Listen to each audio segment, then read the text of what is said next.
Dona, Oi? quer alface ou couve? Não tem dinheiro. Obrigada.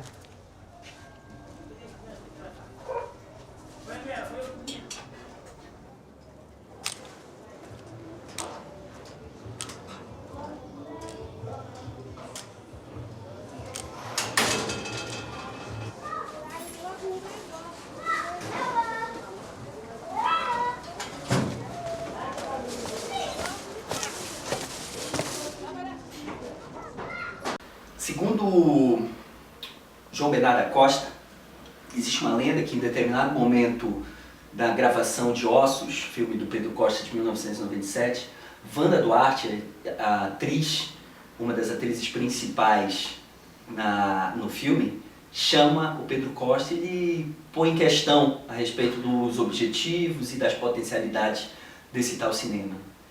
Se são histórias que ele procura, por que ele não viria até o seu quarto, sentar como seus amigos ao pé da sua cama e conversar com ela a respeito da vida, se é isso que ele estava procurando então. Essa é uma espécie de gênese mítica do filme No Quarto da Wanda, produção portuguesa de 2000, e filme seguinte da chamada Trilogia das Fontainhas, né, que hoje, com o Cavalo de Dinheiro, recebe o título de Cartas de Fontainhas. No Quarto da Wanda, ele tem essa função. Enquanto Ossos representava uma porta fechada, era um filme de difícil penetração, um filme opaco, muito hostil, que operava sob o signo do silêncio. O Quarto da Wanda é uma porta aberta, uma porta de entrada para o Costa e para a sua nova forma de conceber e produzir filmes, né? Costa abandona o modo tradicional de produção independente em película, com equipe de filmagem, e vai sozinho com uma mini DV da Panasonic até o Quarto da Wanda, onde ele vai realizar em um ano essa experiência de imersão que resultará nas imagens do filme, né? Imagens e sons. Olha como está esse quarto. Opa, é só em cima da cama, é para dobrar isso. É o que tu fazes. É para dobrar isso. Vai-me a limpar este quarto e a Wanda limpa este. É. E tu a limpas o teu.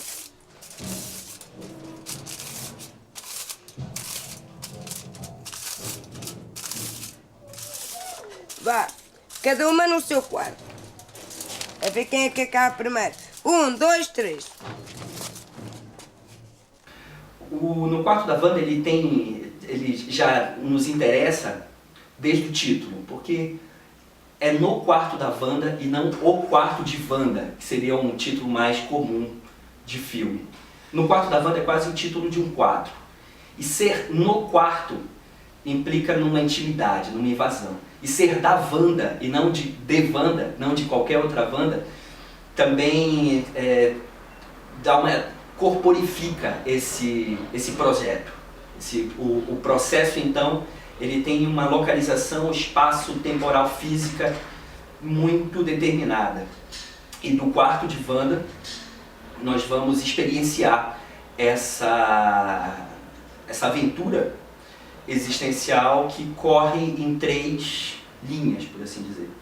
A primeira é propriamente o quarto da Wanda, com as suas sessões de droga, Wanda ao lado de Zita, conversando, e com algumas visitas importantes de alguns amigos que vão até o seu quarto conversar com ela, enfim. A câmera nesse momento permanece nesse limite espacial e a partir desse limite consegue construir algumas disposições cênicas, algumas experiências dentro do limite do vídeo digital, dentro do limite da câmera fixa que ele se impõe nesse filme. Não existe nenhum movimento de câmera durante o filme inteiro.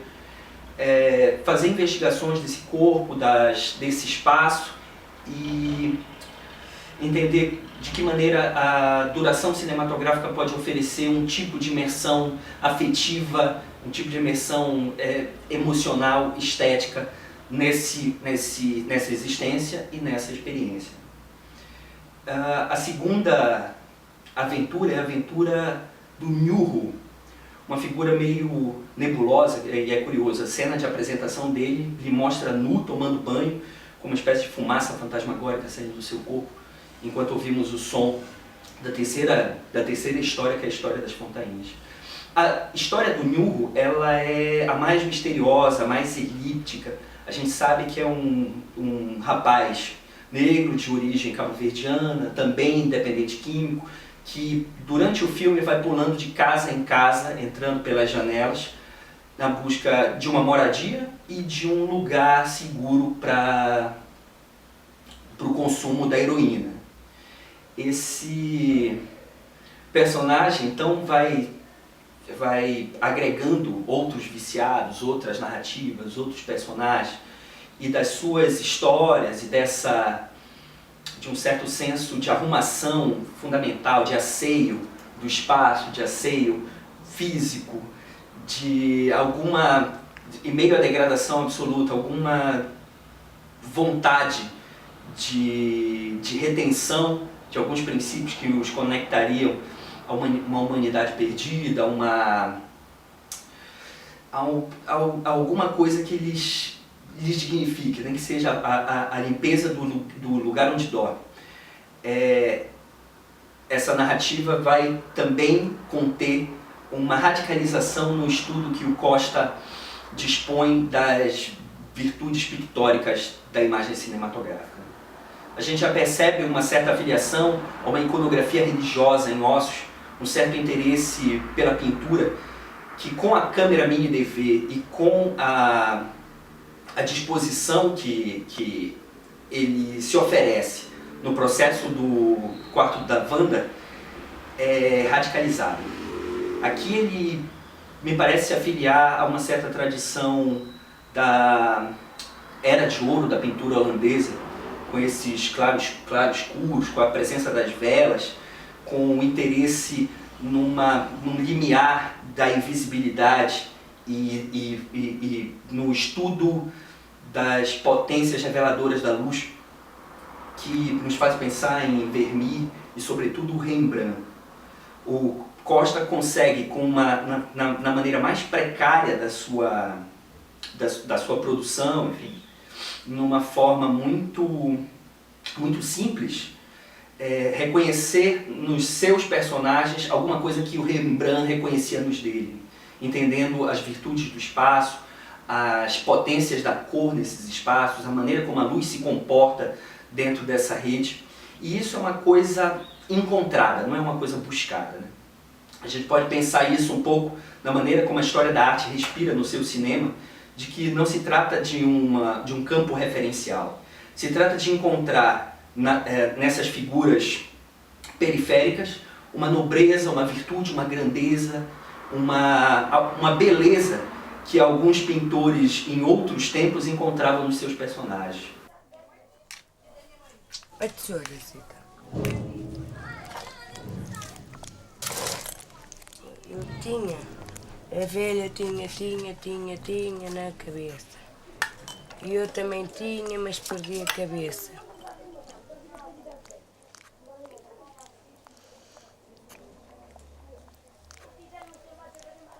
Existe, por exemplo, um interesse em enquadrar Wanda, enquadrar Nhurro, enquadrar os personagens motores dessas narrativas, como se enquadravam os reis e nobres de outros tempos.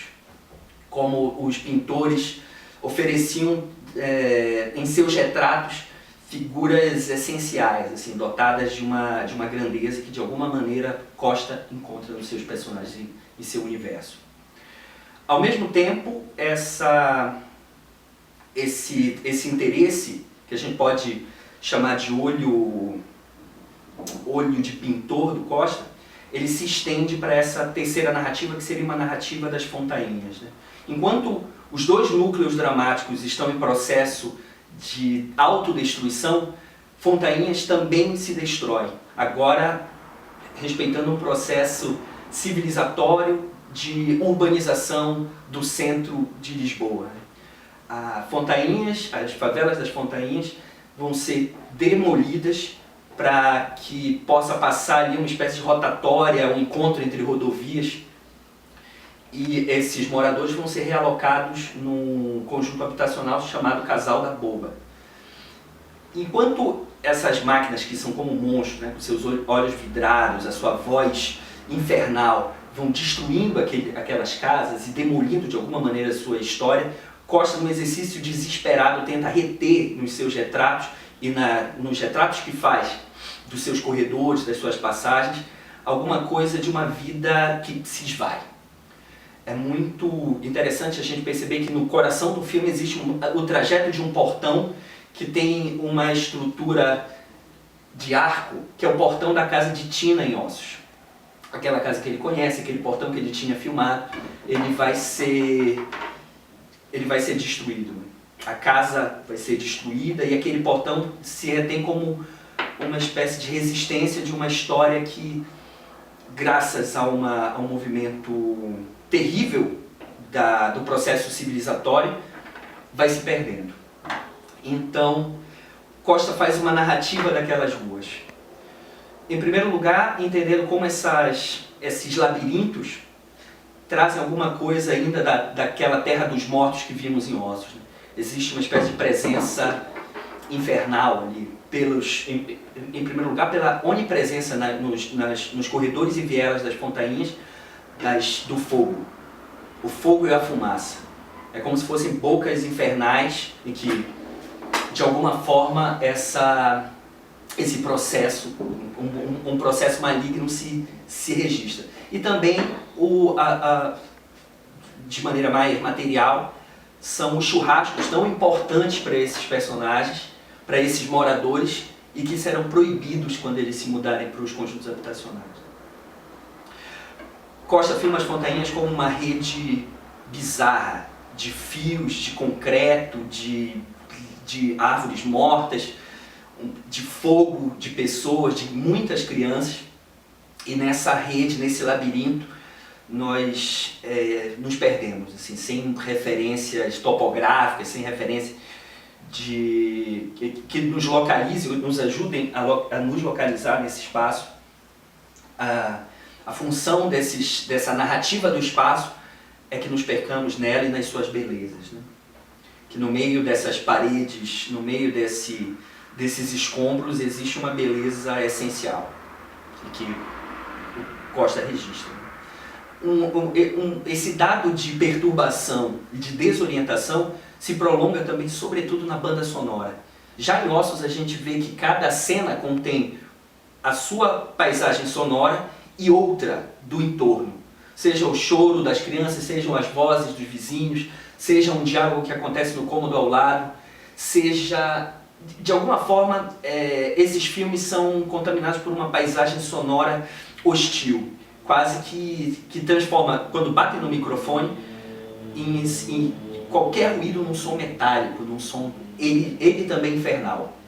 Seja o som dos destroços, seja os gritos da Wanda, seja os sons eletrônicos da balança. Esses sons de No Quarto da Wanda remetem a uma espécie de distopia futurista. São sons metálicos, sons eletrônicos, de músicas, da televisão, que de alguma forma imprimem um tipo de perturbação, um tipo de mal-estar necessário para a experiência do filme. E um filme que praticamente não existe silêncio nesse sentido, né? E que fazem confundir também o espaço doméstico com o espaço público, né? A gente já falou aqui de que as fontainhas foram construídas pelos migrantes cabo-verdianos como cidadelas do norte da África, assim como aqueles labirintos marroquinos em que, de alguma forma, põem em crise os limites do espaço doméstico. É uma coisa que a gente vai ver, por exemplo, nos filmes do Abbas Kiarostami, em que não se tem precisamente a noção de quem está dentro e quem está fora da casa. É um pouco isso que o Quarto da Wanda oferece também. E também por esse senso de hospitalidade, né? De alguma forma, as casas estão abertas e por ser um filme de porta aberta, as casas estão meio que representando esse fluxo, esse tipo de generosidade mútua, de solidariedade tão importante para entrar nesse universo. Uma coisa fundamental é o momento em que as duas narrativas principais, a narrativa da Wanda e a narrativa do Nyuho, se cruzam, que é uma cena em que o Nyuho vai ao quarto da Wanda, enfim, e eles têm um diálogo. Os dois voltados para a câmera, ele em primeiro plano, ela ao fundo, conversam sobre a vida, conversam sobre o passado, fazem ecoar as conversas sobre a infância, que já de alguma forma apontavam que existe uma espécie de filme adolescente subliminar no quarto da Wanda, que é uma história precedente, a história de quando essas irmãs e esses rapazes se reuniam no quarto para conversar, para ouvir música, em algum momento para tomar um vinho, em algum momento para fumar maconha, em algum momento uma experiência que é uma experiência jovem de liberdade vai se perdendo até um instante em que a gente os encontra nesse filme. E eles falam do passado, falam de uma espécie de afeto, enfim, que é uma palavra prostituta, mas de uma coisa muito valiosa que de alguma forma se perde, né? É muito interessante no encontro que a Wanda faz dentro do quarto com o Paulo Muletas, em que eles fofocam, falam da vida dos velhos amigos, uns se perderam, de como eles eram inocentes, ou num encontro posterior, durante uma festa, quando Wanda e Zita recebem o Paulo de novo, que eles falam de como eles eram quando eram crianças e iam comprar o coloral que a mãe mandava, ou, enfim, de que existe uma vida que se pretende ainda muito intensa dentro do quadro de um presente tragado pela morte, ou pelas forças da morte. No quarto da Wanda é uma espécie de filme de resistência, no sentido de que as coisas do espírito e as coisas humanas, elas resistem a toda forma de destruição. De que essa comunidade que gira em torno dessa figura matriarcal, dessa grande sábia, dessa espécie de líder, que é a Wanda Duarte, que de alguma forma recebe os seus amigos como uma... E distribui conceitos como uma irmã mais velha. De alguma forma, essa comunidade ela tem alguma coisa também de muito nobre, muito grande. E a nobreza e a grandeza das imagens se referem à nobreza e à grandeza humana desses personagens. É a partir de uma dignidade vista, percebida no convívio que o Pedro Costa estabelece com esses personagens, que ele vai encontrar suas imagens. O estilo aqui, como diz André Bazin, não serve para acrescentar beleza e sentido a determinada realidade. O estilo serve para revelar a beleza e o sentido que já estão na realidade. O Pedro Costa só chega com a sua câmera. E todo o seu estudo de 1 ano de imersão, toda a investigação estética, plástica, das potências desse espaço e das grandezas desses corpos, eles se materializam nessa forma pictórica, nessa forma cinematográfica. Esse tipo de enraizamento é o que sustenta, por exemplo, a última imagem do filme.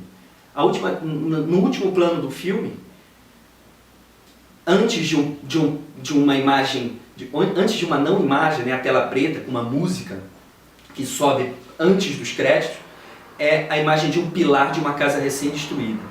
Um pequeno pilar que de alguma forma resistiu ao impacto das máquinas, ao impacto destrutivo. Esse pilar é o que o Costa registra no quarto da Wanda. É a resistência. É a resistência de alguma coisa muito séria, de alguma coisa muito importante, muito antiga, que a destruição do tempo não vai conseguir eliminar e que nós podemos acessar graças ao filme.